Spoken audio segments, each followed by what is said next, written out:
¿no? Bueno, no, puse a grabar, ¿eh? Sí. Le quiero dar, bueno, la bienvenida a todas, a todos.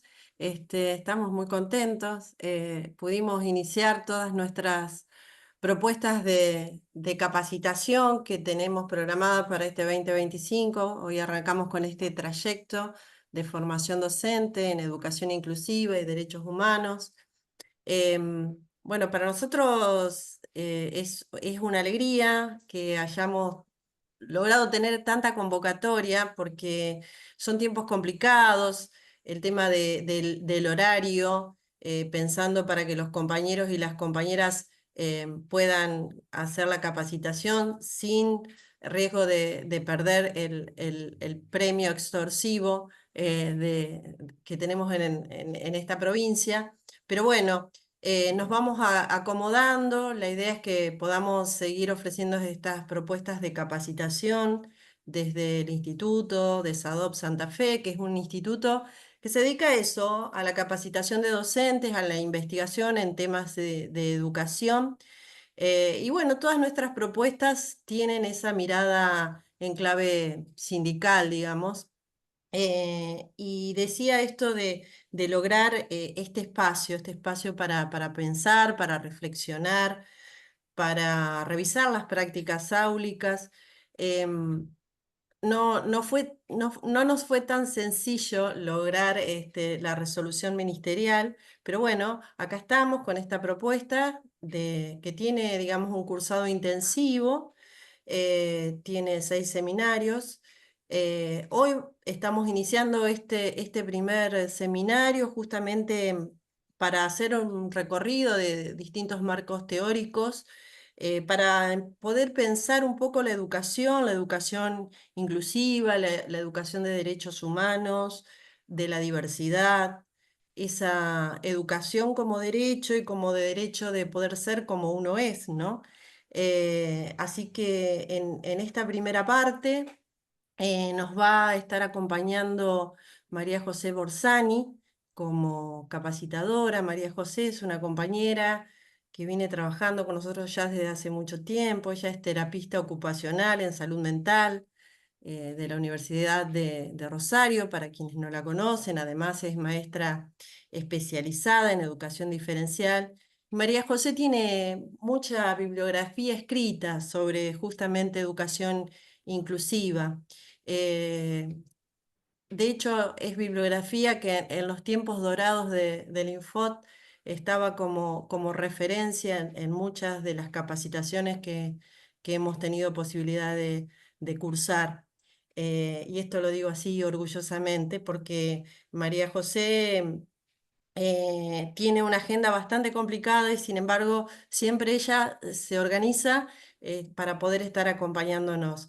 María José se dedica básicamente a esto, a la capacitación docente, está convocada desde distintas universidades, de distintas cátedras, de distintos institutos.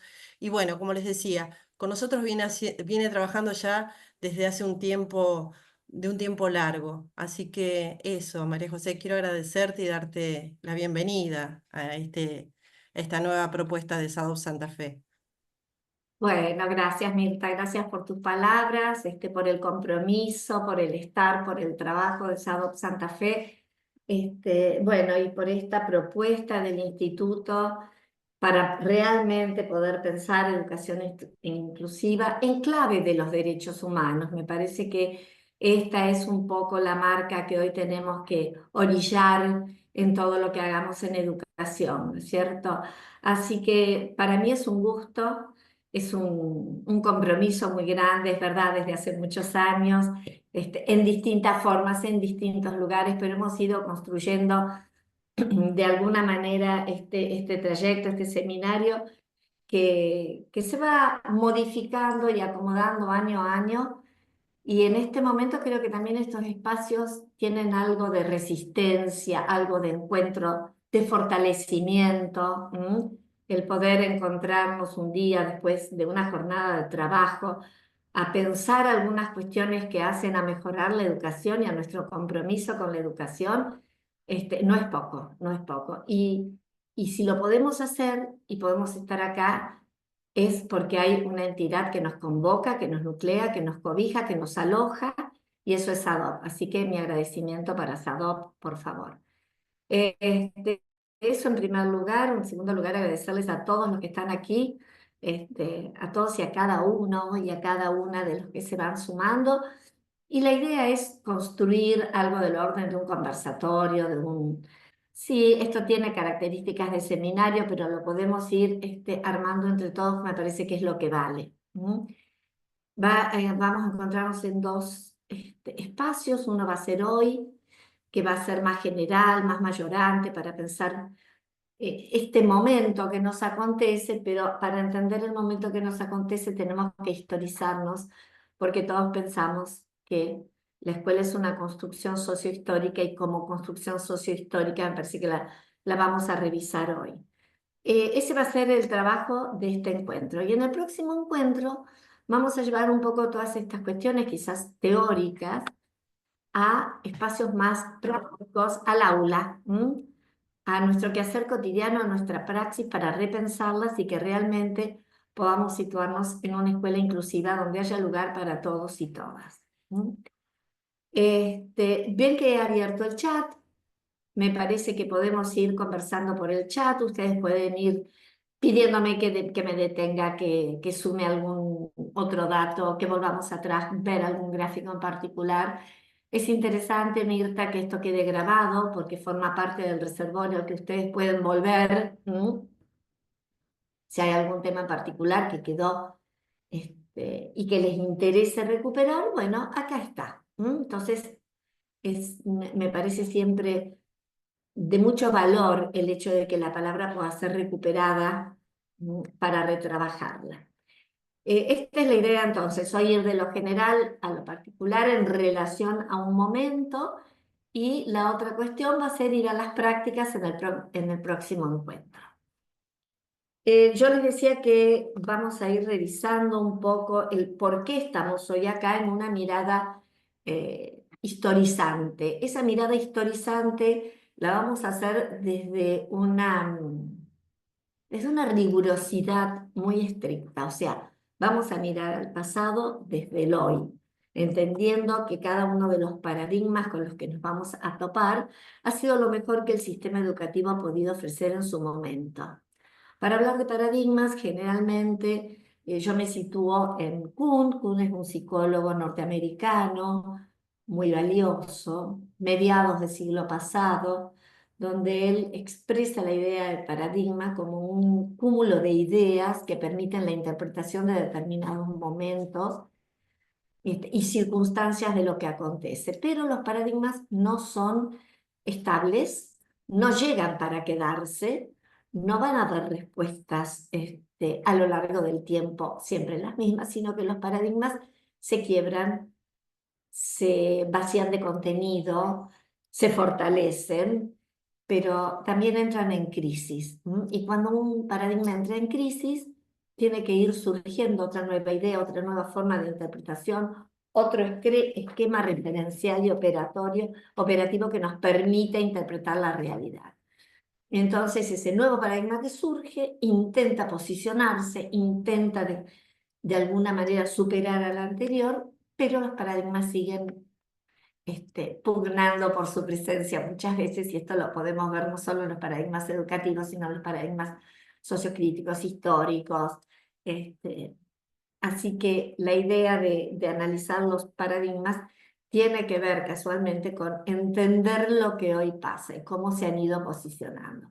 Por esto les voy a compartir un Power que he traído en relación a los paradigmas, donde nosotros podamos ir viendo. Voy a abrir el chat, ahí, ven que lo voy a correr un poquito. Ahí estamos. Insisto para que ustedes pongan ahí. Y también pueden, a mí no me molesta por ningún aspecto que, al contrario, participen, digan, hablan. No somos tanto como para taparnos, sino todo lo contrario. Casualmente creo que esto da para el diálogo compartido. Así que quienes se sumen, bienvenidos sean. Acá vamos a analizar esto como primera instancia. Nos van a acompañar estos 4 gráficos durante este encuentro, y los vamos a ir analizando para entender. El de arriba a la izquierda va a ser un gráfico que va a representar a la escuela tradicional sarmientina originaria de lo que fue el sistema en nuestro país. Al lado vamos a tener hacia la derecha esa misma escuela, pero que va a nuclear a los alumnos que habían quedado por fuera y es la aparición de la educación especial.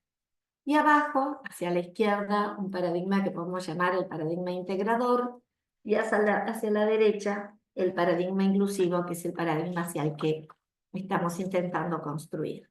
Como les decía recién, esto es una construcción sociohistórica. Y como tal nosotros la vamos a ver.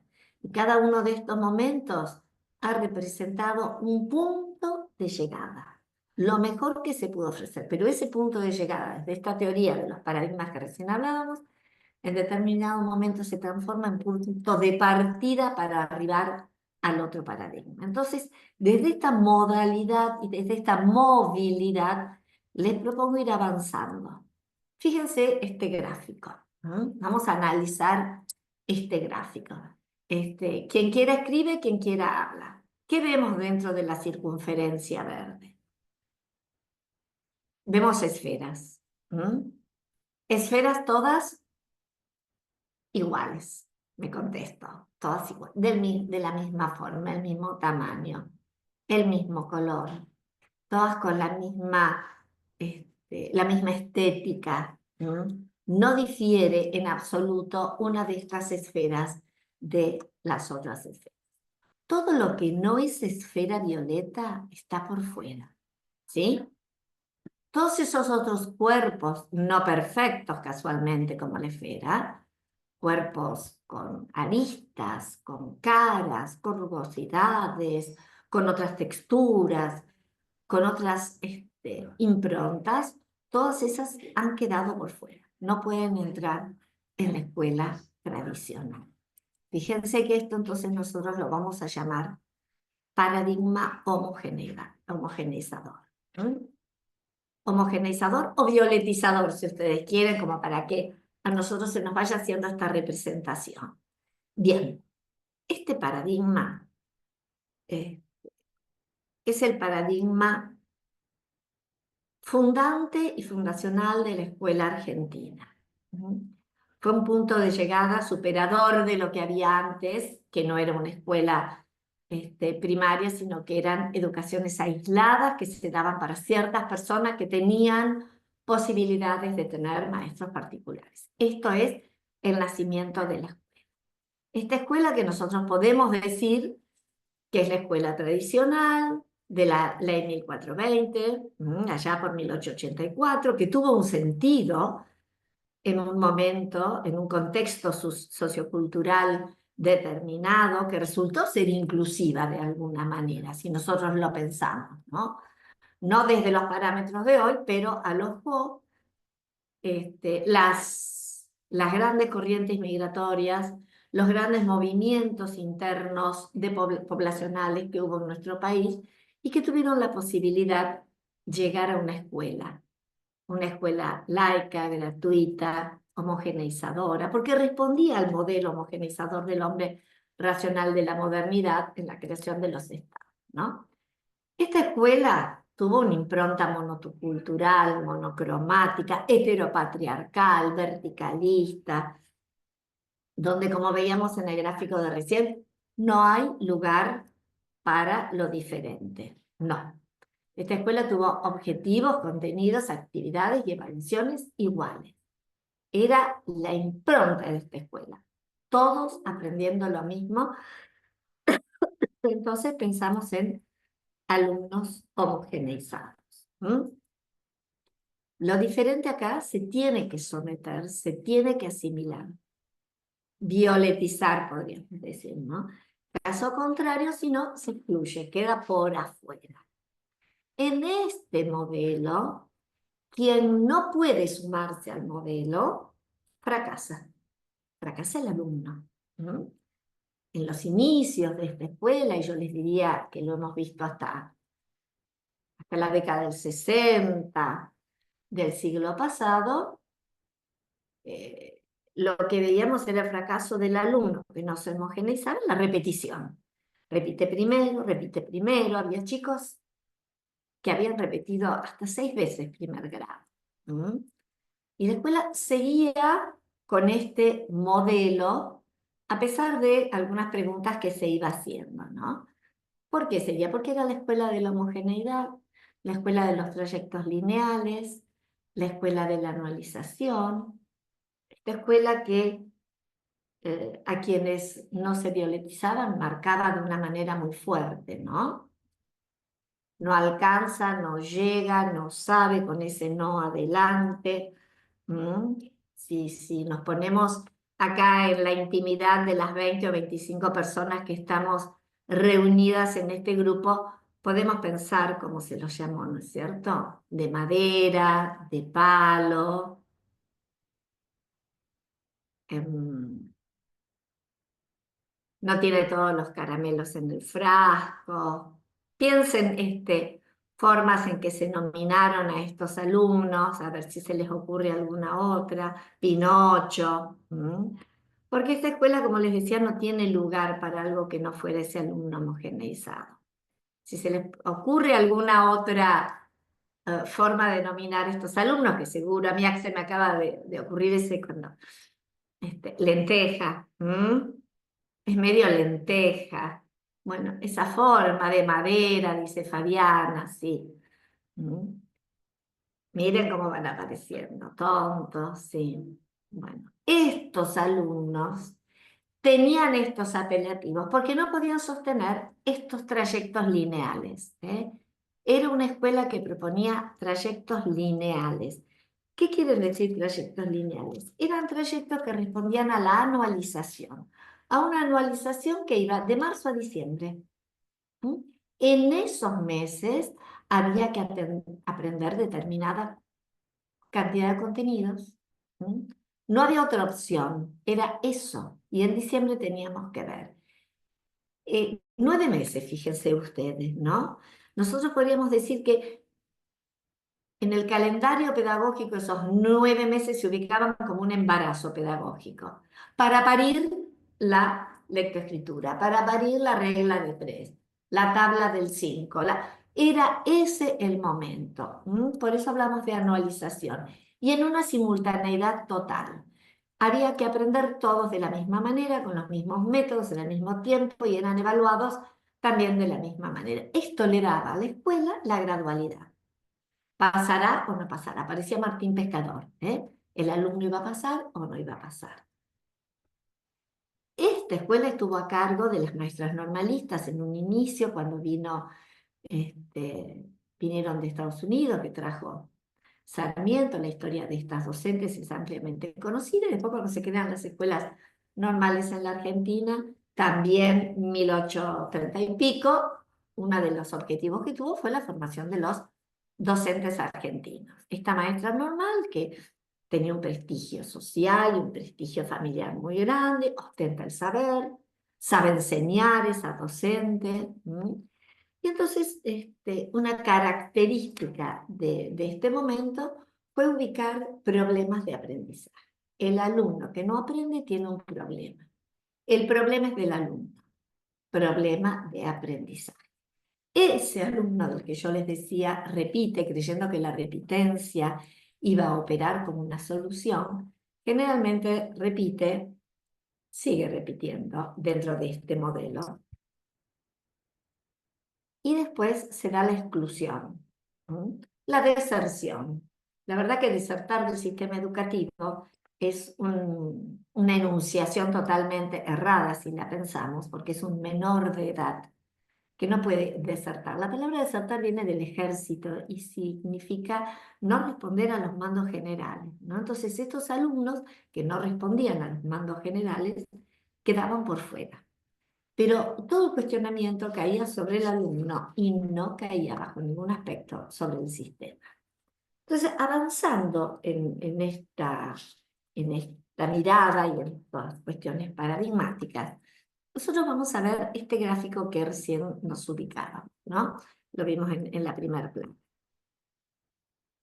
Acá seguimos manteniendo estos violetas en esa esfera, en esa circunferencia, seguimos sosteniendo la escuela tradicional, pero todos esos alumnos que estaban orbitando, que daban vuelta, que habían quedado por afuera, que como dijimos recién, tenían esas irregularidades, entre comillas, esos que no llegan, no saben, no pueden, no alcanzan, siempre con esa mirada tan del déficit, del no antecediendo al sujeto, esos alumnos encontraban un lugar. Y a mediados del siglo pasado, podríamos decir 1940, 1950, hacen la aparición de las escuelas especiales. Escuelas especiales que se ubican, según ustedes pueden ver en este gráfico, nucleando a esos alumnos, pero que están de la media para abajo. La ubicación de esta escuela es de la media para abajo. ¿Por qué? Porque a esta escuela le vamos a dar un nombre a este paradigma. Vuelvo a decir, y vengo de la educación especial y la respeto y creo que tiene todo un valor, pero vuelvo a decir esto. Este momento fue lo mejor que el sistema pudo ofrecer, ¿sí? Visibilizó, hasta incluyó, les dio un lugar, pertenencia. La escuela especial cobra todo eso, pero hoy mirada desde el paradigma inclusivo podemos decir que está situada en un paradigma segregador. Fuera de contexto decimos, porque en ese contexto fue incluyente. ¿Y por qué les hice hincapié en que miraran que estaba de la media para abajo? Porque la educación especial en nuestro país surge como un subsistema del sistema educativo para abajo. Si algo es nominado como subsistema, como ese espacio escolar, seguramente considera a sus alumnos como subalumnos. Fuerte esto. Pero, ¿quiénes son? Son los enfermitos, los de madera, los tontos, los que lo mandan desde la común, el que repitió tres veces primer grado, 5 veces, el Down, el discapacitado. Miren ustedes cómo se pierde el nombre de un sujeto y aparecen estas nominaciones, ¿no? A quien se le ocurra otra, vamos a ir armándola, a ver, ¿qué otra manera de nominar? Este modelo, este subsistema que quedaba por abajo, pasa a ser después un sistema paralelo. Paralelo, ¿saben ustedes lo que es una paralela? Va al lado, van por carriles distintos. Si hay una garantía que tenemos es que nunca se van a juntar. El sistema paralelo nos asegura que todos estos, miren, voy a decir paralelos, un sistema paralelos. Estos lelos no van a estar nunca con los violetas. Por esto lo llamamos un sistema separatista. Hoy la educación especial ha hecho un salto cualitativo, es una modalidad transversal a todo el sistema, entonces esto es un análisis de los orígenes, ¿no? Pero ese modelo de escuela especial fue un modelo separatista, correctivo, asistencial, rehabilitatorio, siempre intentando que sean normales, haciendo un esfuerzo para que lleguen, trabajando mucho sobre el déficit, la pedagogía del déficit. Y fueron en principio, si uno lo piensa, sujetos de cuidado y asistencia, no desde la idea política que hoy tenemos de sujeto de cuidado, sino de ser asistido, de no ser preguntado, de no ser visto como un sujeto ni de deseo ni sociohistórico, sino visto desde la normalidad y anormalidad, este criterio, la normalidad de la escuela común y la normalidad de la otra escuela, con un predominio y una pertinencia del saber médico por sobre el saber educativo, ¿no? O sea que quien ostenta acá el saber es el paradigma médico, ¿no? Muy Foucaultiano es esto. Y ese sujeto queda alienado. ¿Por qué? Porque no le da la cabeza, porque lo que Salamanca no da, lo que Natura no da, Salamanca no presta, y por estas cuestiones con las que se va armando esta idea de escuela especial. Traten de pensar ustedes, en sus infancias, qué pasaba con la escuela especial, en sus infancias, qué pasó con esa escuela tradicional. Miren, nosotros, como voy a terminar de... Sí, sí, Daniela.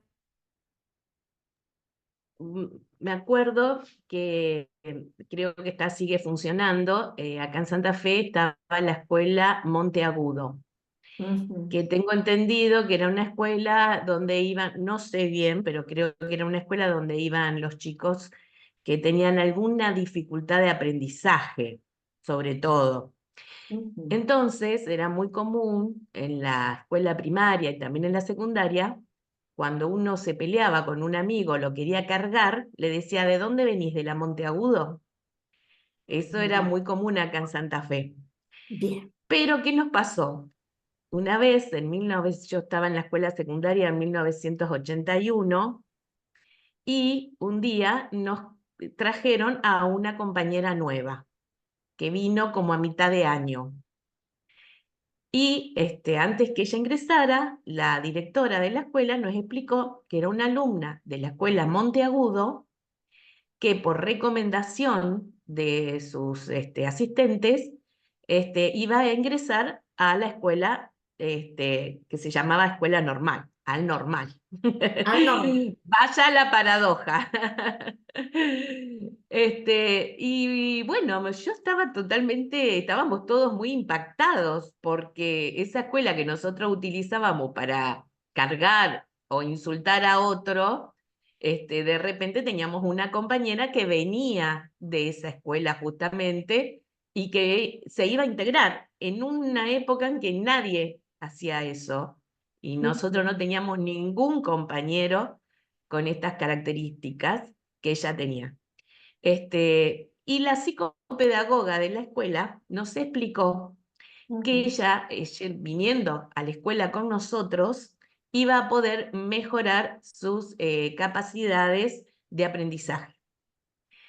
Y recuerdo, pero perfectamente, el esfuerzo de los profesores por hacerle adaptación curricular en una época en que no se hacía, sí. ni se hablaba, ni se hablaba. Y yo, como me llamaba mucho la atención y en esa época quería ser docente especial, como se le decía en esa época, Ujú, le prestaba mucha atención a ver cómo los maestros, los profesores de todas las áreas, se comunicaban con ella y cómo la integraban. Algunos les salía bien y otros la ignoraban directamente. Pasaron muchísimos años, muchos, y un día, yendo ya a trabajar como docente, en el colectivo se sube esta compañera y era maestra jardinera. Y la verdad es que como que me cerró su historia y me puse muy feliz de que realmente no sé quién decidió sacarla de la escuela Monteagudo y mandarla a la escuela normal, entre comillas, que se llamaba normal, ¿no? Pero obviamente hicieron bien, hicieron algo que no se hacía en esa época y realmente me impactó ver hasta dónde llegó mi compañera, hasta dónde ella pudo realmente darle curso a su vida, ¿no? ujú. Qué semblanza que has hecho, qué interesante, porque esta escuela, fíjate, y acá también, ¿no es cierto? Ariel ahí pone esto de que, bueno, estaba la escuela diferencial, casualmente, una escuela para lo diferente al modelo hegemónico, ¿no? Esta escuela tenía un currículum especial. En la escuela especial no se daba bajo ningún aspecto geografía, ni lengua, ni matemática. Eso era para la escuela normal. La escuela especial tenía un currículum especial, no dábamos efemérides, no dábamos esto, porque no suponía atravesamiento cultural.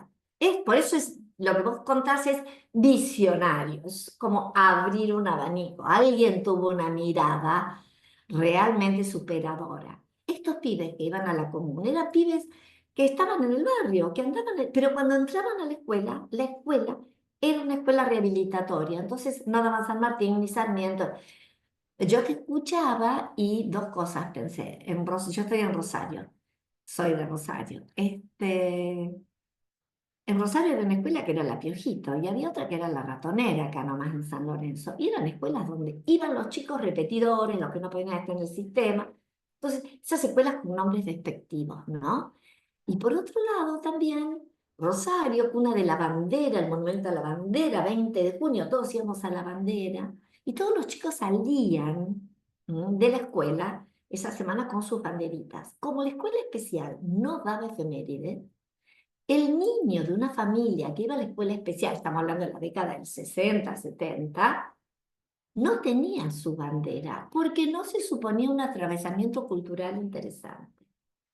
Hacían actividades de la vida diaria, se enteraban de algunos números como saber social, se suponía que no se iban a alfabetizar, se hacía mucho hincapié en los talleres, mucho hincapié en un coeficiente intelectual que hoy sabemos que es una entelequia, mucho hincapié en la edad mental y esto trajo inevitablemente actividades infantilizadas.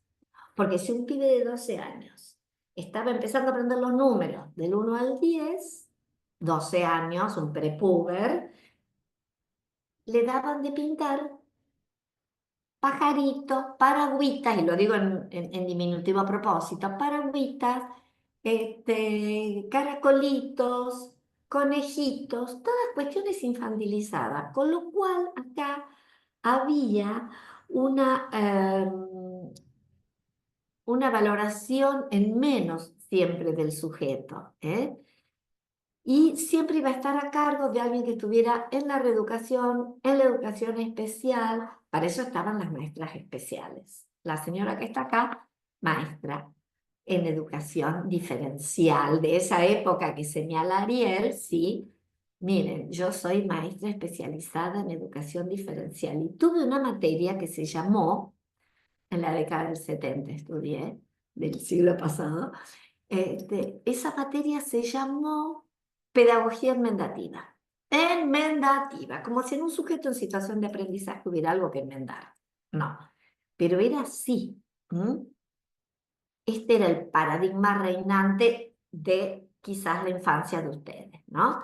La maestra especial que enseñaba estas cosas. Entonces acá tenemos ya, como si dijéramos, dos grupos que siempre estuvieron separados, lo tradicional y el paradigma segregacionista. Yo ahora voy a hacer una mirada hacia atrás. La escuela tradicional, obligatoria en la Argentina, era la primaria nada más, ni pensábamos en alumnos en la escuela secundaria. La idea era que terminaran la primaria, la secundaria era una escuela elitista, que buscaba en realidad, estaba pensada para alumnos clase media acomodada con un futuro de excelencia. Todos los que estamos hoy acá hemos hecho primaria, secundaria y hemos ido a estudios superiores. Piensen ustedes, traten de pensar en sus abuelos. ¿Sus abuelos hicieron primaria y secundaria?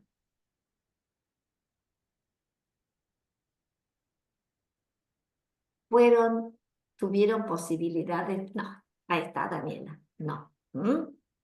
Primaria.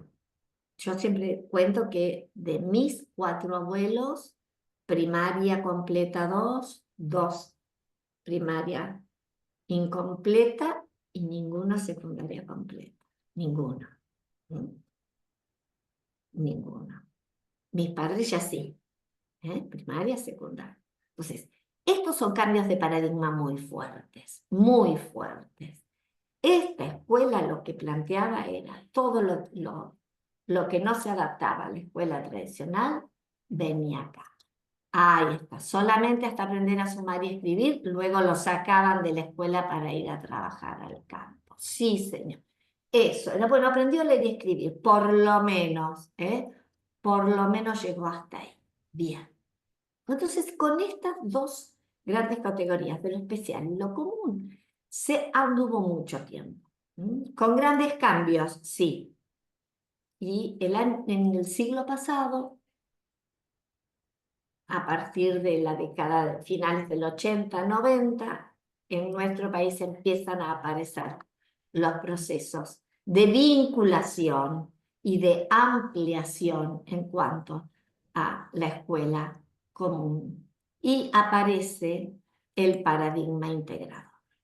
Un paradigma integrador en el que uno se plantea que muchos de los que están allá pueden estar acá y muchos de los que están acá en realidad podrían haber pertenecido allá, como pasó con la compañera que recién nos decía. Entonces acá aparece el paradigma integrador. Esto es un antes y un después. Es un antes y un después en realidad. Porque se arma un nuevo escenario en el que la especial y común se empiezan a mirar. No solo los alumnos, los docentes también. Empieza a haber algo de encuentro. Podríamos decir que un horizonte superador. Esta escuela integradora fue una transición entre el paradigma segregador y el paradigma inclusivo que nos estamos planteando hoy. Fíjense este modelo, este dibujo, este esquema, de alguna manera están adentro, pero están adentro hasta por ahí nomás, podríamos decir, ¿no? Solo algunos, no todos. Es la época del se integra lo que se puede, juntos pero no tanto, adentro pero separados. Pero en las décadas, como yo les decía, 80, 90, empieza a haber un movimiento integrador, se lo llama. La Ley Federal de Educación, una ley que nosotros hemos combatido mucho y muy cuestionada, al respecto tuvo mucho que ver. Porque hace un cambio muy interesante en relación a los sujetos, sobre todo de educación especial, porque lo que hace es abolir el currículum especial. Vieron que recién en el modelo anterior teníamos el currículum especial. Bueno, acá dice la ley federal, basta del currículum especial, vamos a tener un currículum común para todos los alumnos de la República Argentina, desde La Quiaca hasta Tierra del Fuego, desde los Andes hasta el Atlántico. Ahora todos van a ver, pero se puede contextualizar según las necesidades de cada una de las regiones. Entonces, los chicos de la escuela especial empezaron a tener una escuela más didactizada. Y ahí fue la gran sorpresa, ¿no? Porque ¿cuántos sabían estos pibes? Miren, yo recuerdo antes de esto, haciendo prácticas de los finales del 70, una cosa así, inicios del 80, ya estaba recibida yo en una escuela. Un chico llega y nos dice, con un yeso, entonces, me caí, me quebré el radio, qué sé yo, tenés yeso, sí. Dice, pero el radio, y nos dice, señorita, el radio, no la radio, haciendo la imagen de escuchar la espica de aquella época, ¿no? Entonces, un pibe que está en la escuela especial, que tenía un currículum especial, puede hacer esta distinción y decir que no es lo mismo el radio que la radio, que una cosa es un electrodoméstico o un aparato y que lo otro es un hueso, hablando de la polisemia, porque esto es polisémico. Y sin embargo, tenía el imperativo de ser rehabilitado, el imperativo de la discapacidad y no la posibilidad de ser educado, mirado desde un paradigma pedagógico, ¿no? Entonces, este cambio currículum común es básico hoy, porque todos estamos pensando en que todos los alumnos deben tener atravesamiento cultural, que el atravesamiento cultural es un derecho. Este es el inicio de esto que hoy postulamos como el derecho al atravesamiento cultural. Esto en el recorte particular de la discapacidad. Podemos mencionar el INADI, que aparece también como una fuerza imperativa de inclusión, que se crea en el 95, empieza a tener funciones en el 97, la ley de discapacidad también en el 97, que es un antes y un después en el Sistema Único de Prestaciones de Personas con Discapacidad, el acuerdo marco, y aparecen dentro de las figuras escolares los grados radiales, niveladores y multigrados. ¿Se acuerdan de eso? Por eso el gráfico, ¿no? Grados radiales, niveladores, multigrados, que en su momento fueron un espacio posible, un territorio nuevo que respetaba los tiempos de aprendizaje, las modalidades, pero visto desde hoy, nosotros diríamos que es un espacio segregador. ¿Mm? Y después de la Ley de Educación Nacional, cuando se derogan los grados radiales, niveladores y multigrados, se derogan bajo esta figura, porque pertenecen a un paradigma segregador. Pero en su momento, vuelvo a decirlo, tuvieron todo un sentido. Tuvieron el sentido de que esos chicos que los íbamos a sacar de lo que era una escuela, del laboratorio cultural, social que es una escuela, y lo íbamos a mandar a la escuela especial, sabiendo que no íbamos a tener todavía el currículum común, esos grados fueron para estos pibes lugares que potenciaron su posibilidad de aprendizaje. ¿Qué nos marca esta escuela integradora? En esta escuela integradora aparecen las necesidades educativas especiales y las adecuaciones curriculares que recién mencionaba esta compañera. Qué interesante, ¿no? Bueno, miren, la idea de necesidades educativas especiales es acuñada en 1978 en el Reino Unido, en Warnock, cuando el Reino Unido hace la revisión entre educación especial y educación común. Y habla claramente de que hay alumnos que pueden sostenerse en la escuela común si uno respeta y mira a ese alumno que tiene necesidades educativas especiales, este término de la escuela especial sostenido en la común, y si uno modifica ciertas cuestiones curriculares, el alumno va a poder aprender. Esto que hicieron esos profesores que mencionaba recién. ¿Cuáles son estas modificaciones? Son las adecuaciones curriculares. Adecuaciones de acceso, adecuaciones específicas del tiempo. Este cúmulo de cambios se armaba para 2 o 3 alumnos que estaban en proyecto de integración. En realidad la escuela seguía siendo una escuela tradicional, homogeneizadora, violetizadora, con alguna modificación y alguna flexibilidad, pero permitía que un grupo de alumnos tuviera otro ritmo. Otro ritmo. Cuando uno habla de otro ritmo es porque hay un ritmo.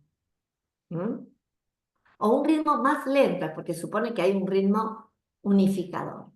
Esa es la característica de la escuela integradora. La característica de la escuela integradora es que sigue sosteniendo un ritmo del grupo clase y quedan algunos alumnos que necesitan unas adecuaciones especiales. En realidad fue todo un momento superador de los dos grupos por separado. La escuela integradora permitió que muchísimos pibes estuvieran dentro del curso. Aparece ahí la figura de la maestra integradora, la maestra integradora que, vuelvo a decir, permitió un montón de chicos sostenerse dentro de la escuela.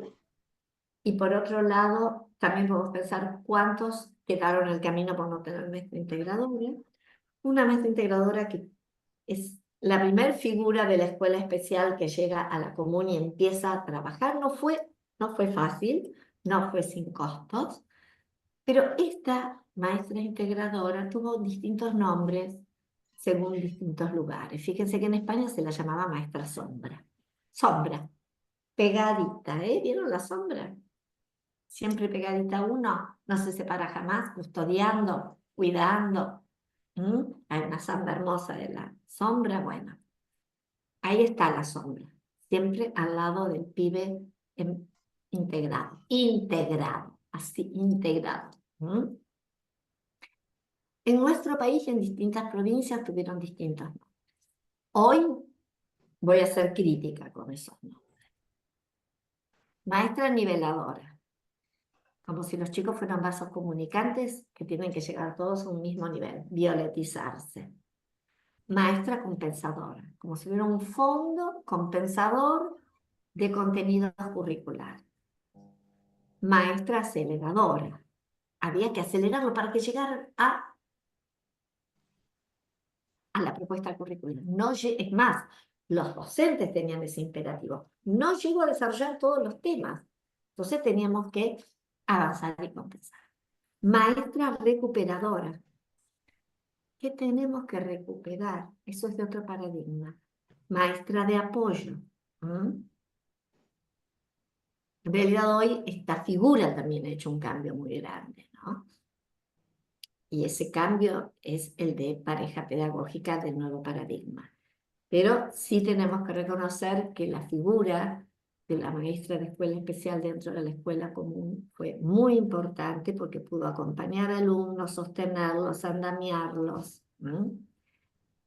Pero ya que estamos siendo críticos, fíjense que podemos decir también que esto de mirar al sujeto, de decir qué necesidades educativas tiene, necesidades educativas especiales, algo le pasa, ese diagnóstico tan fuerte que marcaba el déficit del alumno, se percibe como característico del paradigma integrador, esa definición muchas veces escuchada o ese decirle.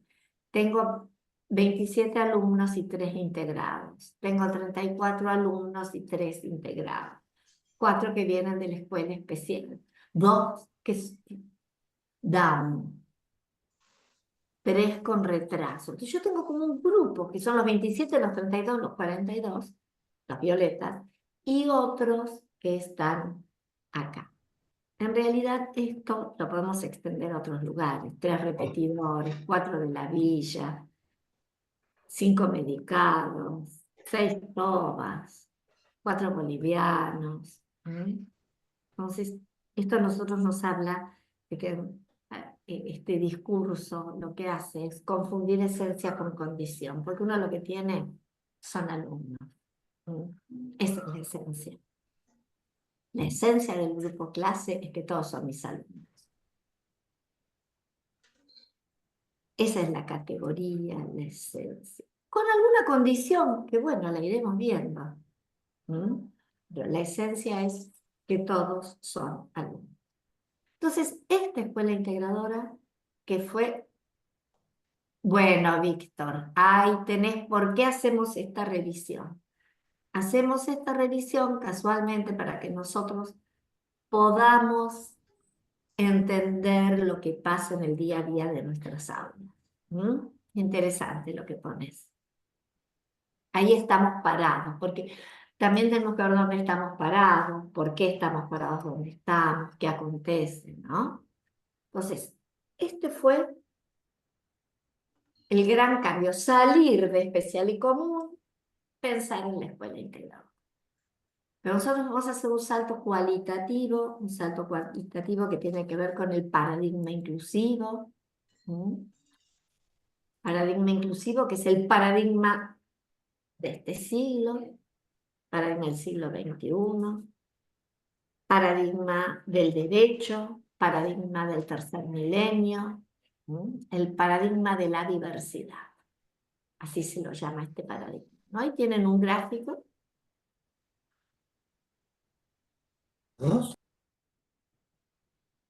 ¿Sí?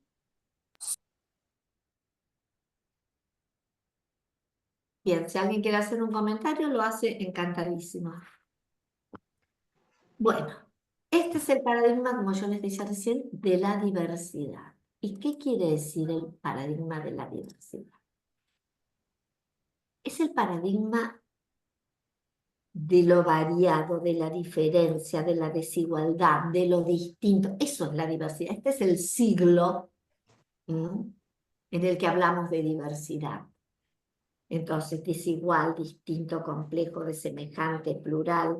¿Qué es la diversidad? Es la abundancia de varias cosas o aspectos diferentes. Ahí está la riqueza del intercambio. Entonces, si lo diverso es la riqueza, las aulas se pueblan de la diversidad. La homogeneidad era una entelequia, o si ustedes quieren, respondía a otro mandato hegemónico de otro momento. Hoy estamos en este siglo, en la posmodernidad, no más en la modernidad, estamos hablando de diversidad y de derecho. No hablamos más de déficit. de necesidades educativas especiales, de alumnos homogeneizados, del sometimiento a una lengua, a un tiempo, a un ritmo, a una modalidad, sino que hablamos del derecho a recibir una educación de calidad.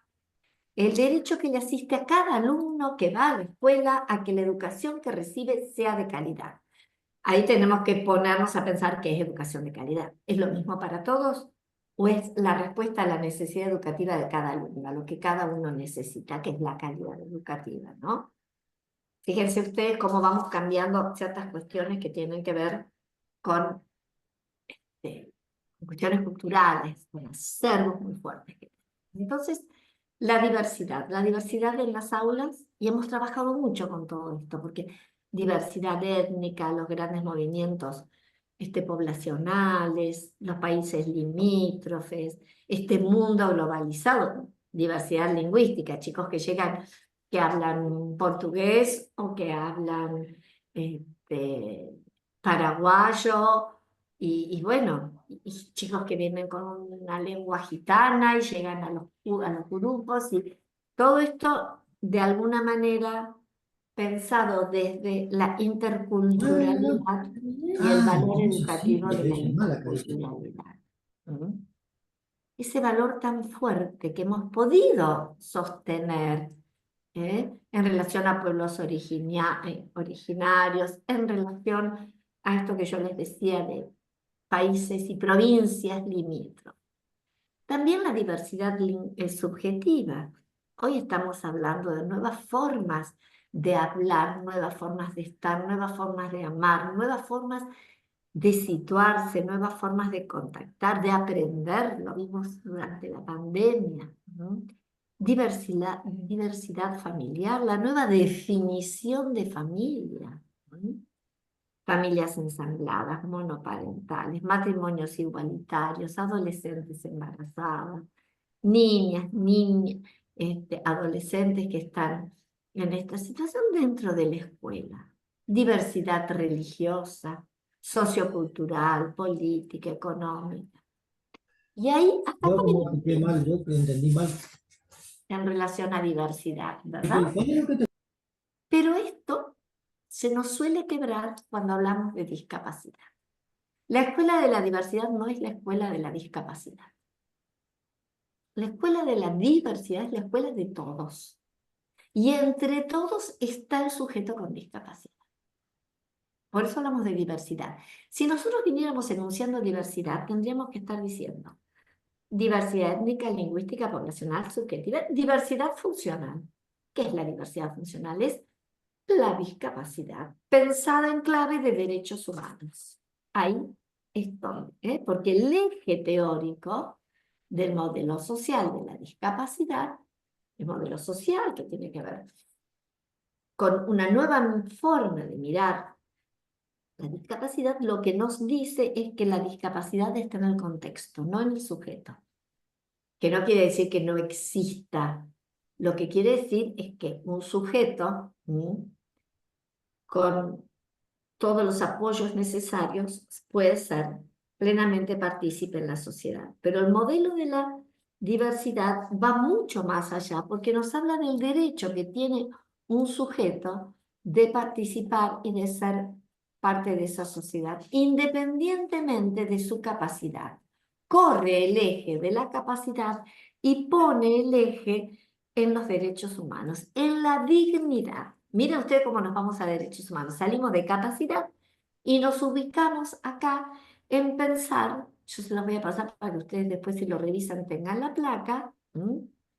El eje teórico es el de la dignidad de las personas con discapacidad o con diversidad funcional. Nosotros sabemos que la dignidad es inherente a todos los seres humanos y no está condicionada ni vinculada por la capacidad. Entonces, este es el concepto en el que nosotros nos apoyamos para pensar el derecho a la educación de las personas con diversidad funcional. Y acá avanzamos y avanzamos hacia ¿qué? Hacia la escuela inclusiva. La escuela inclusiva que tiene una legalidad desde la Ley de Educación Nacional. Miren a dónde nos Ya nos estamos ubicando en este siglo y ya con un mandato legal y además con leyes supranacionales también.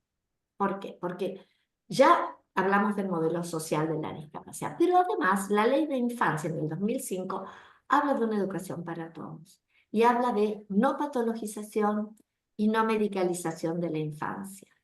La Ley de Educación Nacional, la Ley Nacional, la LEN, en el 2006, habla de la educación inclusiva y claramente dice que la educación debe dar respuesta a las necesidades de todos los alumnos sin exclusiones de ningún tipo, en el marco de los servicios comunes y universales, y establece a la educación especial como modalidad transversal que colabora, sostiene y diseña la posibilidad del acompañamiento dentro de las aulas comunes, que no desaparece porque la educación especial sigue existiendo, sosteniendo alumnos también en educación especial, y esto además viene avalado por algo supranacional, como es la ratificación de la Convención Internacional de los Derechos de las Personas con Discapacidad.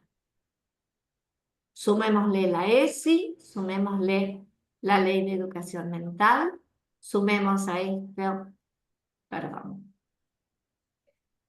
el Tratado de Marrakech y la 311/16, que normatiza los procesos de inclusión dentro de nuestro país y la debida federalización que se ha hecho de la 311/16 del Consejo Federal de Educación, la debida federalización que cada una de las provincias ha hecho para sostener este cambio de paradigma y propiciar condiciones para la inclusión escolar al interior del sistema educativo. Esta es la bajada de línea, digamos, de la educación inclusiva, si ustedes quieren. Viene del 2006. ¿Qué hace? Propone correr la mirada del sujeto. ¿Vieron eso? Necesidades educativas especiales. El pibe y su diagnóstico. ¿Qué es interesante tener diagnóstico? Sí. Pero, ¿qué le pasa al pibe? Es necesario saberlo. Pero para que pueda estar dentro de la escuela, nosotros tenemos que entender que las barreras que pone la escuela al violetizar alumnos no permiten que estos alumnos se sostengan, ni los alumnos con diversidad étnica, ni social, ni lingüística, porque la población es diversa y en esa riqueza está la posibilidad de que se mantenga. Entonces hay algunos conceptos muy grandes sobre los que nosotros vamos a trabajar, que tiene que ver con este nuevo marco conceptual, semántico, que es la accesibilidad, las barreras, los ajustes y la diversificación. Este es el tronco de la escuela inclusiva. Y acá se cayó esto de nosotros y ellos, los integrados, todos alumnos, todos con sus necesidades. Entonces acá se nos vuelve hacia nosotros la cuestión. Y es que dejamos de ver los problemas de aprendizaje y ponemos la fuerza en el problema de enseñanza. ¿Por qué? Porque nosotros tenemos que propiciar la accesibilidad a un contenido común. Accesibilidad a un contenido común. Todos tienen que aprender el contenido común. ¿Cuál es el contenido común? Hoy el contenido común es un cuento, todos tienen que acceder. Entonces, si yo llevo una única forma, con la única forma no se aprende. Hay que llevar múltiples formas. Hay que pensar en la accesibilidad. Todos acceden porque el problema no está en el sujeto, sino en el contexto. El problema está en la oferta pedagógica que yo hago. Si llevo la oferta única, dejo por fuera alumnos. La accesibilidad es ese grado en que una persona puede utilizar un objeto, visitar un lugar o acceder a un servicio, en este caso un contenido curricular, independientemente de las capacidades, porque su derecho tiene que acceder. Entonces, si yo voy a enseñar el volcán, yo puedo llevar el volcán de una única forma. Y es que vamos a mirar el volcán, vamos a pintar una figurita de volcán, vamos a leer un único texto de volcán, vamos a contestar 6 preguntas y voy a evaluar a todos igual. Desde esta mirada, yo tengo que pensar cómo acceder al volcán. Desde gráficos, ahora lo vamos a ver más específicamente, desde videos, con dibujos, con maquetas, modelando volcanes, viendo videos de volcanes, leyendo, pero no leyendo un único texto, leyendo textos complejos, leyendo textos más simples, con palabras. ¿Por qué con palabras estamos en cuarto grado? Porque en cuarto grado hay 3 alumnos que se están alfabetizando y entonces ellos van a trabajar el volcán, cuando trabajemos desde la escritura, con la palabra volcán. Van a recortar las 6 letras, las van a rearmar, van a poner en el orden lógico. Todos acceden a la idea de volcán, cada uno desde su punto de partida, desde su estructura de pensamiento, desde sus referencias. Para aquellos alumnos que necesitan alguna apoyatura particular o aquellos que vienen bajo el cobijo de la educación especial, el sistema nos ofrece las configuraciones de apoyo, que son un conjunto de andamiajes totalmente planificados para garantizar la accesibilidad. El objetivo de la configuración es garantizar la accesibilidad. Y esto permite que los alumnos con discapacidad o restricciones o dificultades puedan aprender y se minimicen las barreras. Y acá aparece un concepto interesante, que es el de barrera. La barrera lo que hace es generar dependencia y las configuraciones generan independencia. Entonces, desde este lado vamos a avanzar a pensar qué son las barreras. Miren, ustedes se dan cuenta que ahora va con esto que estamos hablando, que cada uno va desde su punto de partida, se nos va cayendo solo la idea del maestro acelerador, del maestro sombra, del maestro... Porque si yo puedo darle a cada uno lo que necesita, genero autonomía. Para darle lo que necesita, tengo que dar las barreras. Las barreras es todo aquello que hace tope, que hace interferencia, que no posibilita el alumno. Jamás las barreras están en el alumno. No es que no lee, es que yo le di un texto en vez de una viñeta. No es que no lee letra cursiva, es que él lee letra imprenta. La barrera es el texto en cursiva, por decir. No es que no multiplica, es que él suma, hace sumas abreviadas. Entonces, ese es su punto de... Mire, por ahora no es una palabra del paradigma integrador, del paradigma inclusivo. Por ahora es una palabra del paradigma integrador, el aún, todavía. Porque nosotros acá tenemos que ver qué es lo que hace tope para que un alumno pueda avanzar. Ponemos la mirada en el contexto. La mirada en el contexto quiere... No, uno, dos. Ahí. La mirada en el contexto quiere decir que yo mido qué es lo que impide la accesibilidad. ¿Qué le impidió a este alumno acceder a la idea de volcán y que yo lleve monografías? A lo mejor si yo hubiera llevado múltiples textos, 2 o 3 grabados, y los paso por WhatsApp, los tenemos, recuperamos esto, este pibe hubiera accedido al trabajo de volcán. No accede por la barrera, no por su dificultad, no accede por la oferta pedagógica. Entonces, dentro de lo que ofrece el sistema está la idea del ajuste razonable. ¿Qué es el ajuste razonable? Es ese cambio, esa modificación desde el punto de vista técnico, económico, cultural, curricular, que yo hago para que el alumno pueda acceder. Todo nos lleva a ubicar barreras y accesibilidad. Barreras, este es el juego que tenemos que hacer. Ay, mira, hizo todos los ejercicios de álgebra mal, se sacó un 1. Bueno, pero eran ejercicios de álgebra que implicaban 10 pasos. ¿Qué pasaba si solo trabajábamos con binomio cuadrado? ¿Qué pasaba si podía tener estos son ajustes razonables, las leyes de álgebra escritas? Son facilitadores, son ayudas.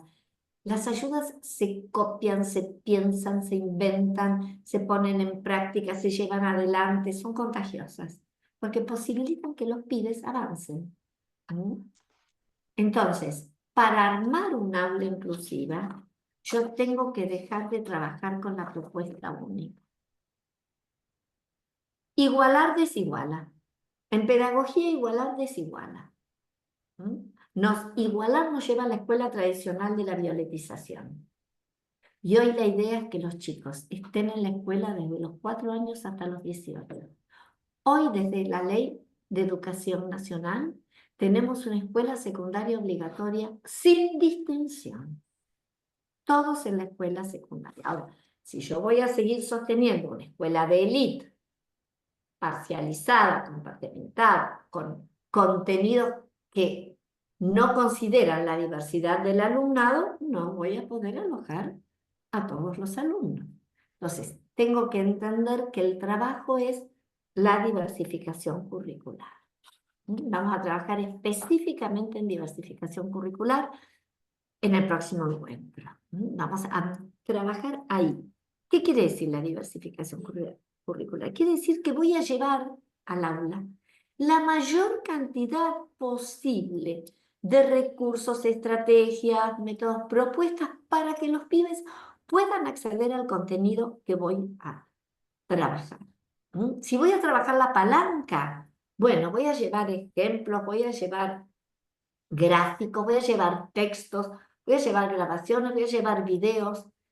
Esta diversificación es la que va a hacer que los alumnos se acerquen al contenido. Nosotros empezamos con la primera placa que hablaba de la escuela de la homogeneidad. Hoy estamos parados en la escuela de la heterogeneidad. La diversidad, el respeto a la diferencia y el derecho a la educación es la bandera con la que nos paramos ante nuestro club. La heterogeneidad puebla las aulas. Entonces yo no puedo seguir parándome en esa escuela graduada y compartimentada, sino que tengo que pensar en trayectorias múltiples y diversas. Flavia Terish.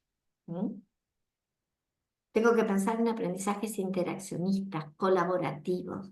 Tengo que pensar en una pareja pedagógica entre la aportación que hace la escuela especial con su transversalidad dentro del sistema y ese saber disciplinar que tiene cada docente y cada profesor.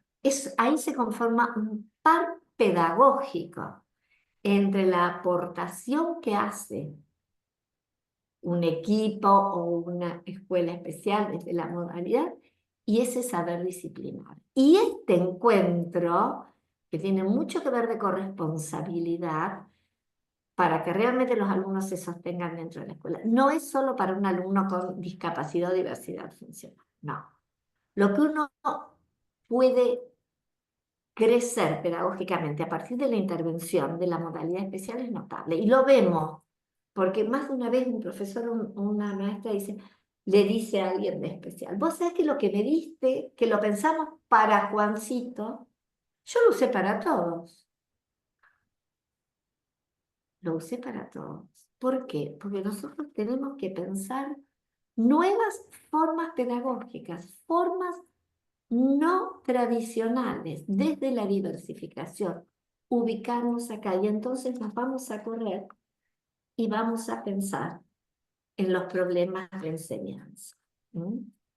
Problemas de enseñanza que nos van a llevar a corrernos de esto que yo le decía como oferta única, que nos van a llevar a ubicarnos en el diseño universal del aprendizaje.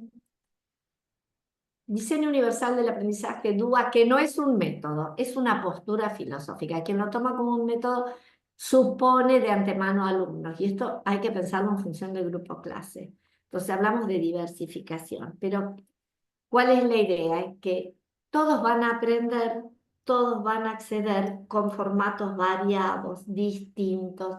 No hay una única manera de enseñar, tengo que llevar una multiplicidad de ofertas.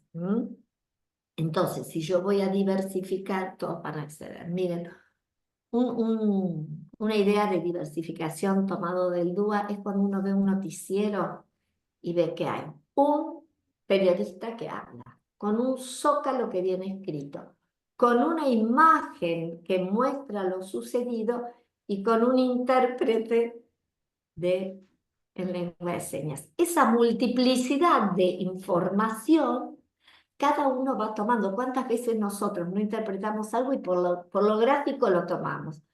O no llegamos a entender lo que dijo y leemos el zócalo. Algo así tenemos que hacer para llevar al grupo clase. Y esto va de la mano de la justicia curricular.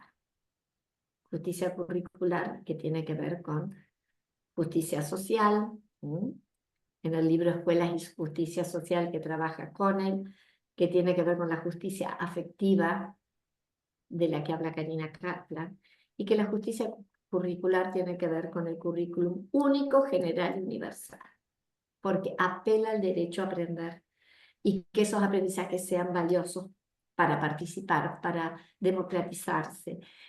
No tienen que ser, obviamente, con una mirada academicista ni europeizante, sino que tienen que estar relacionados con las necesidades y con los trayectos y las necesidades particulares y vernáculas de cada uno de nuestros alumnos. La justicia curricular hace una superación, un salto mayorante en relación a las propuestas segregacionistas. Todo esto que venimos hablando está vinculado a la educación para todos, UNESCO, y al paradigma socioconstructivo ecológico contextual de Paulo Freire. Del atravesamiento cultural ya hablamos hace un ratito.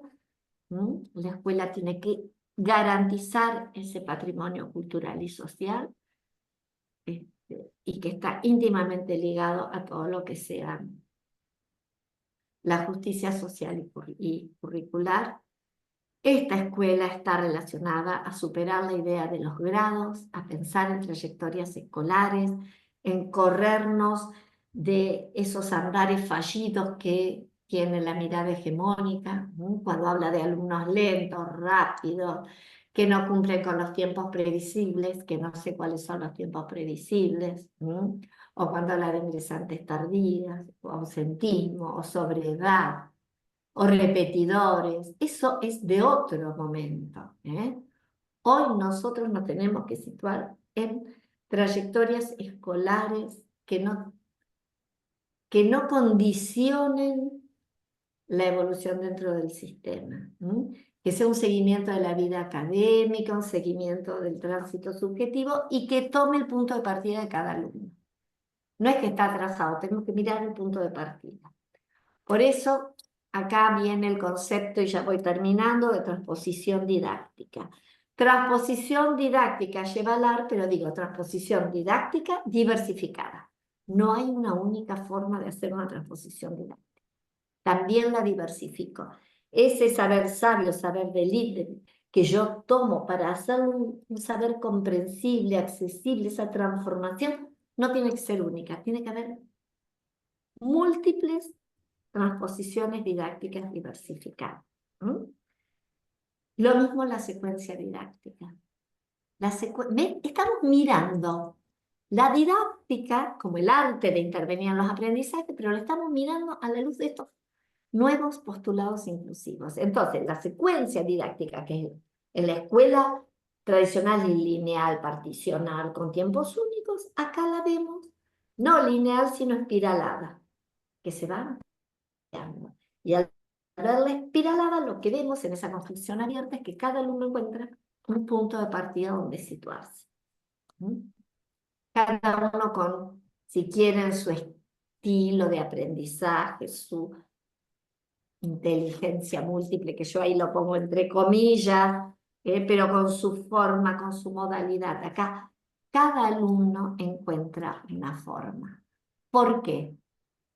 Porque en realidad lo que yo estoy pensando es en cómo cada uno de los alumnos se sitúa en este momento. He corrido la mirada del contexto del sujeto para ponerle en el contexto. Y miren, voy a hacer una pregunta como para que abramos el diálogo.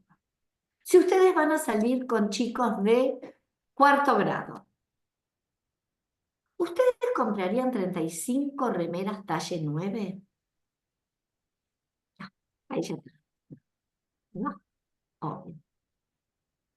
¿Por qué? Porque hay uno que es altísimo, que los padres juegan al básquet, que son tan altos, que dicen, bueno, ese flaco alto, el talle 9, le va a quedar de pupera.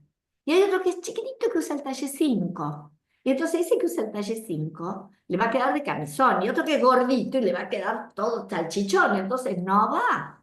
Vamos a comprar talles para 4º grado desde los 5 años hasta los 12. Y cada uno va a encontrar un traje a medida. ¿Mm? Algo así sería lo que nosotros tenemos que hacer con la propuesta curricular. ¿Mm? Entonces, si un alumno no aprende de la manera en que yo enseño, lo que yo tengo que hacer es enseñar de otra forma. Así como a grandes rasgos, ¿no? Hemos hecho un recorrido de cuando salimos de la escuela tradicional y llegamos acá.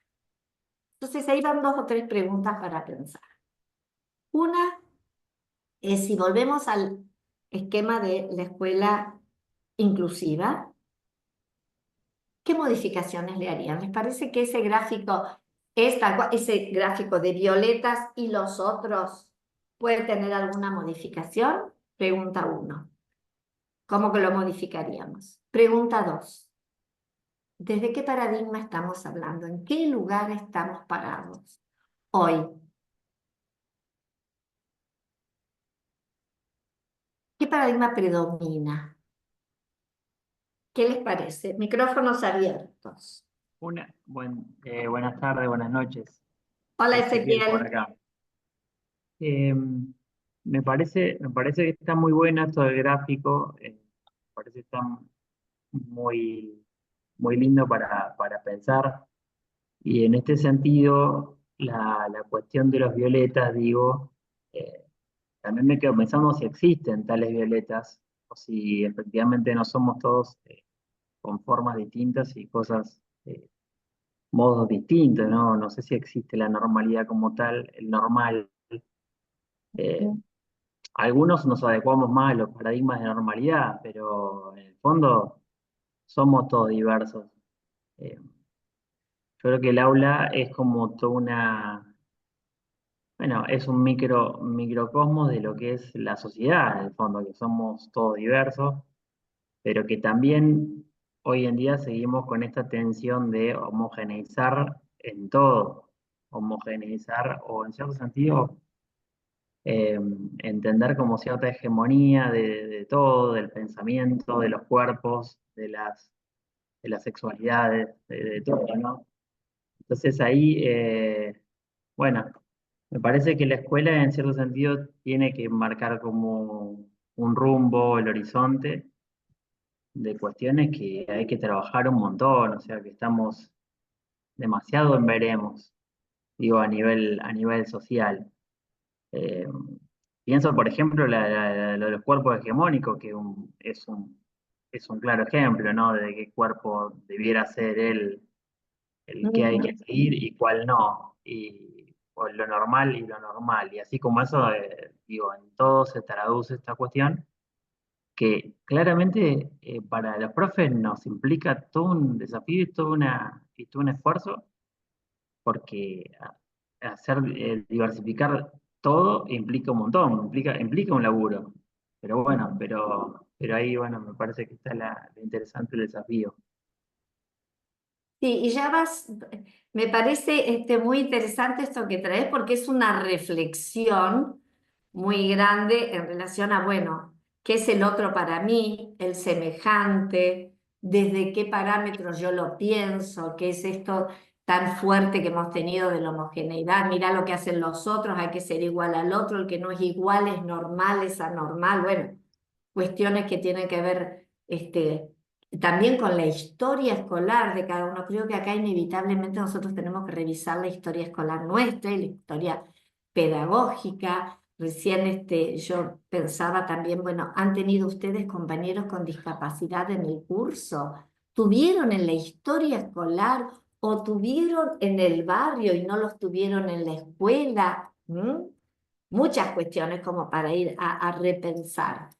Y en la función de cada uno, en garantizar el derecho a la educación de nuestros alumnos, la propuesta homogeneizadora obviamente que no le garantiza a todos, porque aparece como punitiva para el que no se somete. ¿Mm? Y a veces también, cuando uno se va metiendo un poco en esta dinámica de trabajo, diversificar no es tan complejo. Al contrario, es mucho más difícil homogeneizar que poder diversificar. Pero hay que entrar en esta dinámica, ¿no? Bueno, a ver, ¿alguna otra opinión? Hola, Víctor, no, ah, te escuchamos cortado.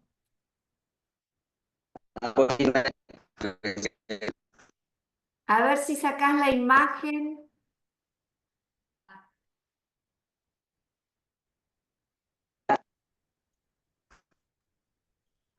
la cámara. A ver, ¿Me escuchan? sí, ahí sí, Víctor. Bueno. Estamos flojitos de internet. No, respondiendo un poquito a tu pregunta, yo por ahí soy docente también de educación física, transito bastante la escuela especial.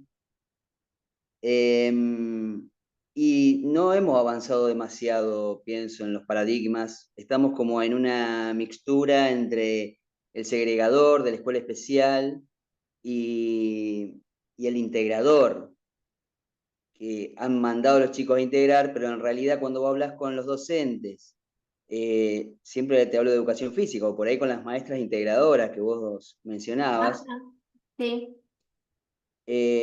los chicos quedan de lado. Los chicos que vienen de la escuela especial, el docente de la escuela común no logra adaptar la currícula o el trabajo a la diversidad que tiene en la clase.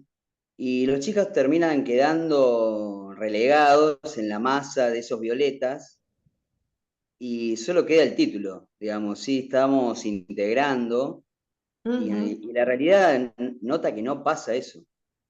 No encuentran el espacio, por lo tanto, yo no veo que en el paradigma, que estemos avanzando hacia el paradigma inclusivo como en el ideal, ¿sí?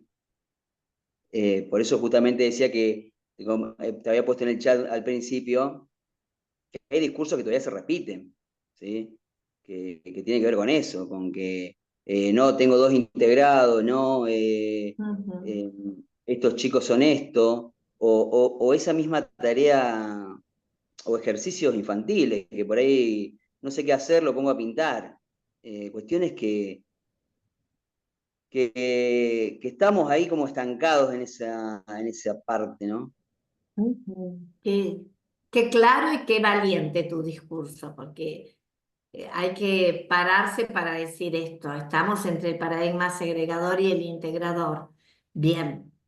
Y creo también que hay mucha desinformación y por otro lado, el pensar que esto es una construcción sociohistórica y la escuela como tal es parte de un proyecto mayorante que es la cultura inclusiva.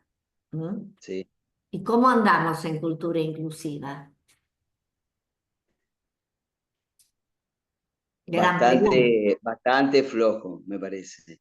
Pero en lo que vos te referís también a que es una construcción y que también es un reflejo de la sociedad y que en la falta por ahí de información o formación, eh, Ujú. Sí. en donde también hablamos que hoy los tiempos de ser docente eh, son difíciles por el tiempo, por lo que se paga, por las obligaciones, las responsabilidades.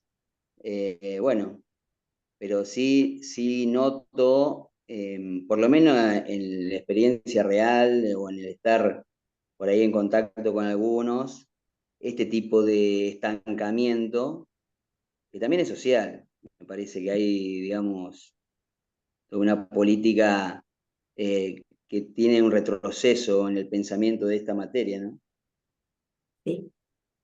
Sí, creo que sí, por eso es tan importante que nosotros podamos pensar y que también podamos sostener ciertos derechos que solo cuando se ejercen uno puede garantizar que realmente el derecho está en acto, porque si no, es como un Tal cual, retroceso universal. Sí, sí, tal cual, tal cual. No, era eso nada más, María José, gracias.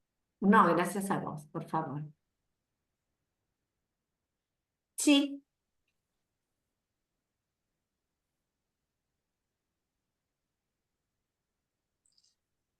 ¿algún otro comentario, opinión? Yo lo que iba a agregar a lo que estaban diciendo ahí los compañeros y las compañeras, y un poco por todo lo que viniste desarrollando, María José, yo pensaba también en esto que vos decías, ¿no? Cómo romper con eso de cantidad de contenidos, eso de el derecho a una educación y con calidad educativa, y pienso, digamos, en la situación que les está tocando vivir a los compañeros y compañeras, no solo por lo salarial, digamos, que a veces te limitan digamos, en la formación, porque yo creo que los compañeros y las compañeras siempre están en esas búsquedas, pero a veces pienso en las presiones que tienen desde las políticas, desde el gobierno provincial, en esto de que hay que ir todos los días a clase, no importa cómo, y no tengo ni siquiera la posibilidad de capacitarme en servicio. Digo, no, esto es toda una cuestión que va más allá de, digamos, de las intenciones de los compañeros y las compañeras de poder dar respuestas en el aula. Yo creo que muchas veces se ven sobrepasados y pienso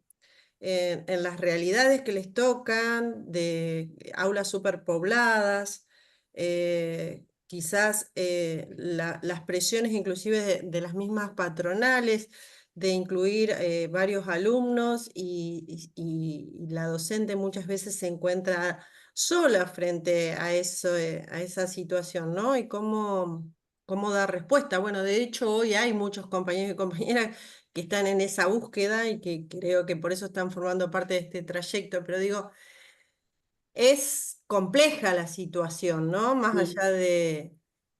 Sí, y hay una demanda por momentos excesiva, que nosotros sabemos que es excesiva, sin que haya una disponibilidad de recursos humanos, materiales, pero también en el mientras tanto, ¿qué hacemos, Mirta? Porque una cosa no quita la otra, ¿no es cierto?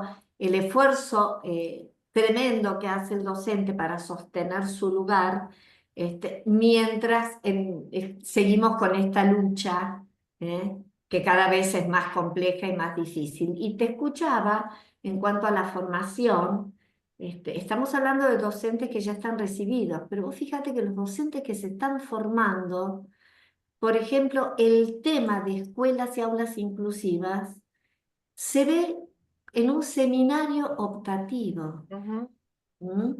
En un seminario, cuando debería ser, si uno lo piensa, en realidad transversal en todas las áreas y en todos los años. Entonces, el cambio es no solo en el quehacer, sino en la formación, en el derecho del docente, en recursos humanos, es muy amplio. ¿Mm? Sí, sí, coincido con vos, totalmente. ¿Cómo estás, María José? Hola, Ana de Villaucampo. ¿Cómo estás, Ana? Yo empecé a trabajar ahora con mi seminario y en realidad en el seminario del profesorado a nivel primario hay como opciones para trabajar y en realidad cada profesorado elige si quiere trabajar este tema o no. Nosotros como en el Instituto de Villocampo decidimos trabajar el tema, pero por ejemplo en los profesorados de nivel secundario no hay nada directamente. Ujú. Y por ahí uno, la primaria o el nivel inicial tienen como un recorrido en lo que es inclusión, o lo que es desde la integración a la inclusión, pero a nivel secundario no hay ese recorrido porque hace muy poquito se da lo que es la obligatoriedad y el docente de formación digamos, de secundaria tiene una formación un poco más dura también, que hace Sí. que cueste el cambio también. Y para los profesores nuevos no hay nada, por ejemplo. Ahí Claro. queda totalmente librado a lo que hace el instituto o las universidades para trabajar estas temáticas, por ejemplo. A la buena voluntad del Sí. docente. Y vos decís, nosotros como instituto superior tomamos esto y lo sostenemos. Pero es que esto no debería ser que ustedes decidan o no. Esto Ujú. tendría que ser troncal en todos los institutos superiores. Es más, y en los profesores que están en ejercicio tendrían que tener el derecho a la capacitación, ¿m? Porque es un derecho y un deber, pero un derecho. Entonces, esto que decís el profesor secundario es real. Fíjense que uno puede distender hacia atrás y encontrar hace 50 años ya proyectos de integración, 50 años les digo, o más proyectos de integración documentados en un nivel inicial, en los primeros años de la primaria, después se fue extendiendo, después con la ley federal ya la escuela primaria trabajó desde la mirada de la integración, pero no en la escuela secundaria. La ley federal de educación lo que hace es privilegiar que la secundaria siga como estaba, dejando la EGB, extendiendo el tercer ciclo de la EGB, incorporándola a la primaria, pero no tocando la secundaria. La secundaria siempre quedó, Ana, como el lugar de privilegio. Como no era obligatoria, además, quedó así escindida de todos estos proyectos. ¿Qué se decía? Mira, si no va a la secundaria no importa, mientras que tenga el título de la primaria ya está. Mientras que tenga el título de la primaria ya está. Y el profesor de secundaria se ha perfeccionado mucho y se ha perfeccionado en el trabajo disciplinar. Los últimos años creo que está muy conmovido el profesor de secundaria en relación a la diversidad en las aulas. Es algo que le cuesta, que ha tenido que hacer un esfuerzo muy grande y está muy desprotegido, no está acompañado. No está acompañado, salvo algunas instituciones. Realmente la escuela secundaria obligatoria, que nosotros apoyamos como un derecho inalienable de los adolescentes de estar bajo el cobijo de una institución educativa, los profesores tienen muy poca información, mucho desconocimiento y hacen lo que pueden, porque hay que decirlo, hacen lo que pueden. Creo que es un lugar donde hay que trabajar profundamente, profundamente. Sí, comparto con vos esto, que pasa en tu territorio, pero que no es ajeno a otros territorios también. Trabajar con los profesores de escuela secundaria, sí.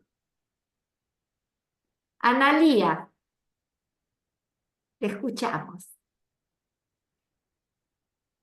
Ah, no, Analía está aplaudiendo. Yo creí que ibas a hablar. Estás muteada. Ahí está, Ahí ahí estás. está. No, con respecto a la secundaria, yo creo que los pibes, las pibas se dan cuenta. Bueno, yo tengo un hijo con discapacidad, tengo 4, uno de los más grandes tiene una discapacidad, salud mental, y mis hijas más chicas, una que tiene 13 años, está acostumbrada a vivir con la discapacidad, a convivir con la discapacidad. Ayer viene y me dice, mamá, la profe de geografía es una forra, perdón la expresión. ¿Qué pasó? En el otro curso, es una escuela artística, con modalidad artística, hay uno de mis compañeros que tiene autismo, y dice, este chico, dice, siempre sale, está en el patio, está en el patio. Y ella, defensora de pobres y ausentes, le dice, señor, tiene un problema. Bueno, yo le dije que es una condición, no un problema. Y dice lo mismo que Julieta. Julieta tiene, que es una de sus compañeras, tiene esquizofrenia y alguna otra cuestión que no sabemos. Ella hizo perfectamente la lectura de que esa docente estaba excluyendo a sus compañeros. Y estaba muy enojada por la actitud de esa docente. Seguramente carece de herramientas para poder abordarlo. y no sé la mirada hacia la discapacidad, ¿sí? Como ustedes dicen, esto es muy nuevo en el ámbito de la escuela secundaria, pero creo que hay pibes y hay pibas que a esto lo perciben. Sí, y es nuevo en el ámbito de la secundaria y más allá de esto, la mirada humana, respetuosa, solidaria, va por delante de todo, porque el derecho del pibe a estar donde está va por adelante de todo. Pues todo lo pedagógico se puede ir viendo, se puede saldar, se puede acomodar. Pero es verdad que falta este trabajo, mira qué perceptiva que fue tu hija, y a lo mejor esta mujer no es una forra, como dice tu hija, sino que está impactada ante esta nueva población educativa, y ese impacto es necesario de ser trabajado. ¿Mm? Fíjate que cuando empezaron todos los proyectos de integración, lo que se escuchaba era, yo no me formé para esto, yo no me preparé, no me corresponde, no me pagan por esto. ¿Mm? Hoy la pregunta es otra, es cómo hago, con quién lo hago, de qué manera, y ahí es donde uno puede andamiar. Cuando la pregunta es cómo hago, con quién, de qué manera, ahí se puede acompañar. Pero la cuestión es poder llegar a esa instancia. Ahí en el chat compartí un enlace que corresponde al grupo de teatro comunitario que hay acá en Santa Fe, que es el único, Sí. y el grupo de teatro comunitario está conformado, es totalmente diverso. De hecho, hay personas desde los 3 años hasta los 70. Mira, Algunos con discapacidad, ¿sí? La convivencia es hermosa y cada uno, cada una aporta desde el lugar que puede. Creo que también uno de sus profes es muy importante la trayectoria y su experiencia. Él tiene dislexia y llegó a la licenciatura en teatro, ¿sí? Y todas sus obras son escritas, dibujadas, perdón. Él dibuja, escribir, dibuja. Es maravilloso poder ver sus producciones a través del gráfico. Entonces él nos pide al resto que vayamos tomando nota de las escenas, hagamos la dramaturgia, porque él no tiene dificultades para escribir, entonces dibuja y el resto toma nota. Bueno, la convivencia de grupo es fantástica, más allá de la convivencia de cualquier grupo con las características que tiene. Pero es una experiencia y creo que desde la cultura esto y el arte, el juego, es un espacio que hay que explotarlo.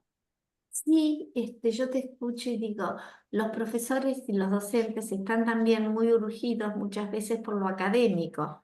Y cuando uno puede romper y entender que es académico dibujar y que es académico pintar y que vale una clase que a lo mejor se lleva más para la vida, en una clase en la que hacen una representación de un texto, que lo dramaticen en vez de estar encerrados leyendo, ¿eh?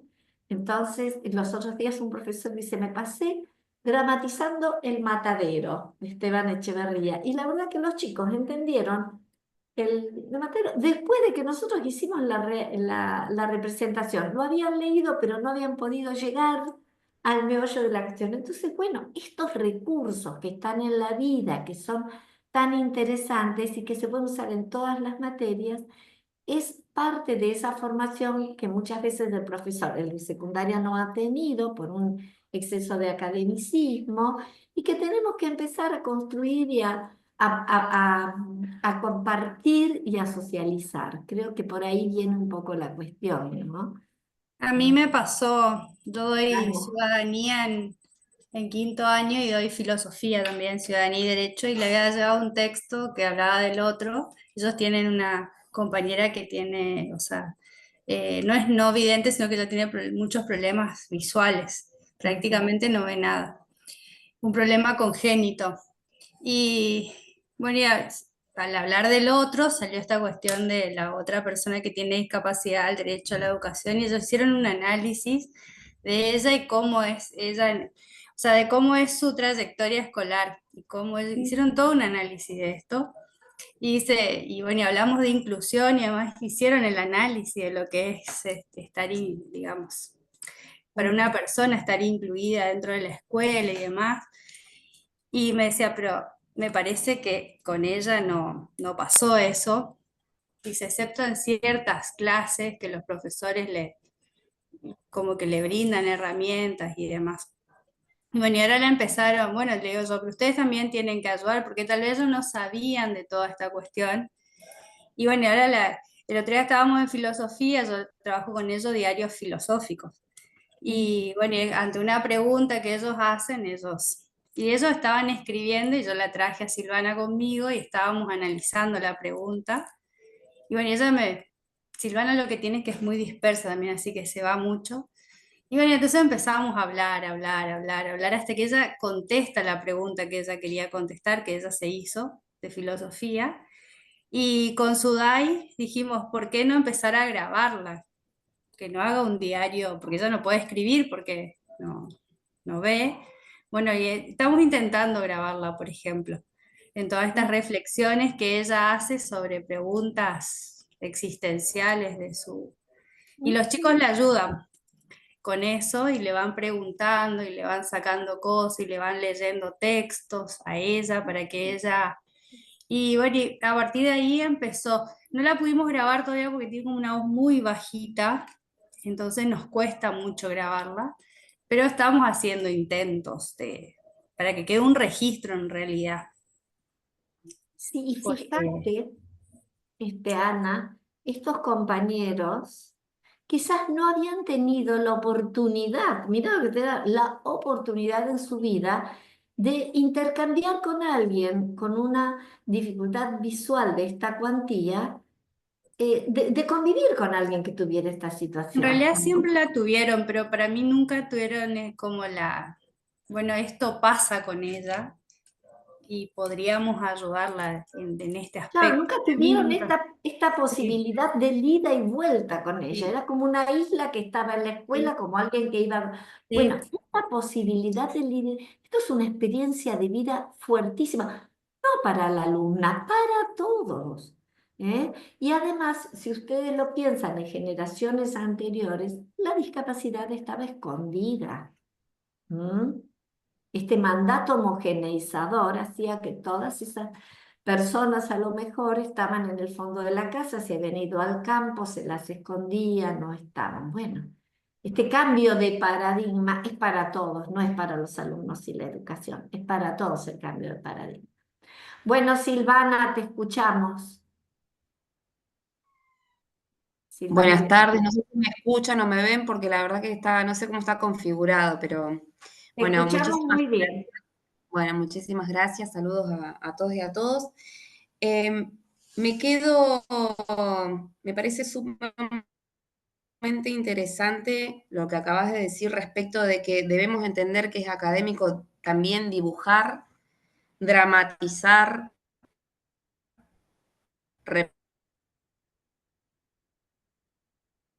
representar,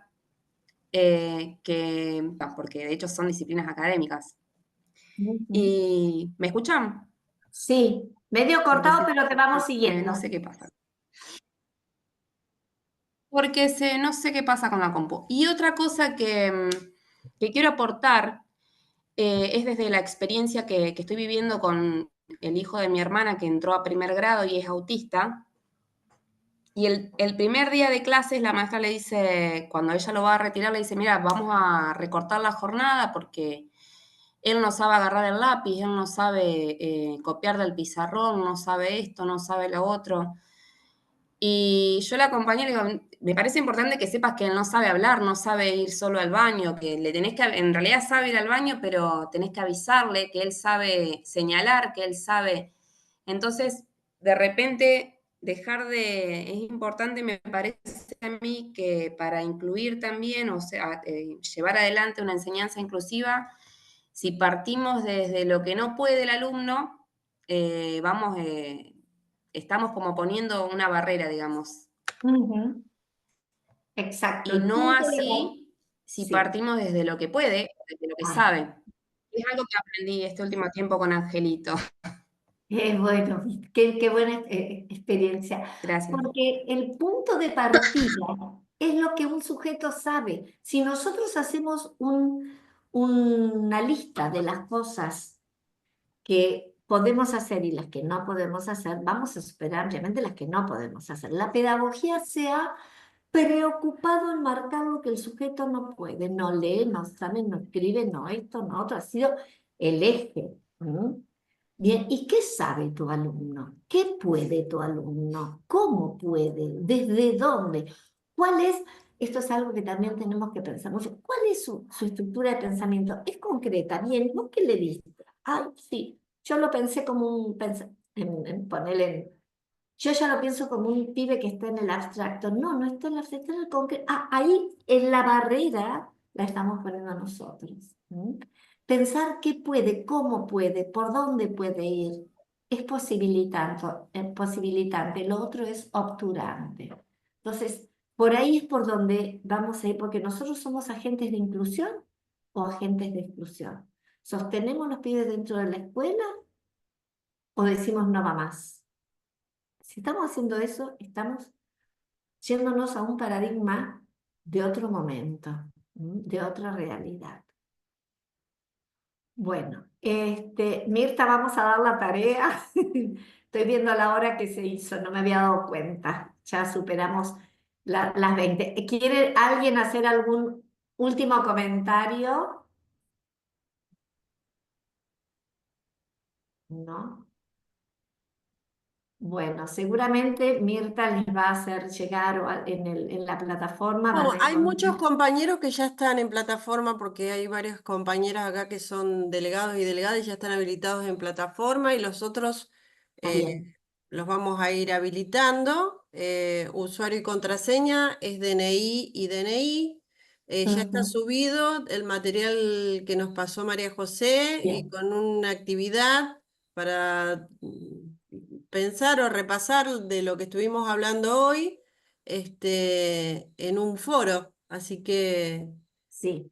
eh, Y además, como la idea es esto que recién esta compañera decía, el academicismo no es solo escribir y leer, sino que también es dibujar. La propuesta es ver si pueden diseñar un gráfico superador del que presentamos y compartirlo y socializarlo y escribir algo en relación a eso.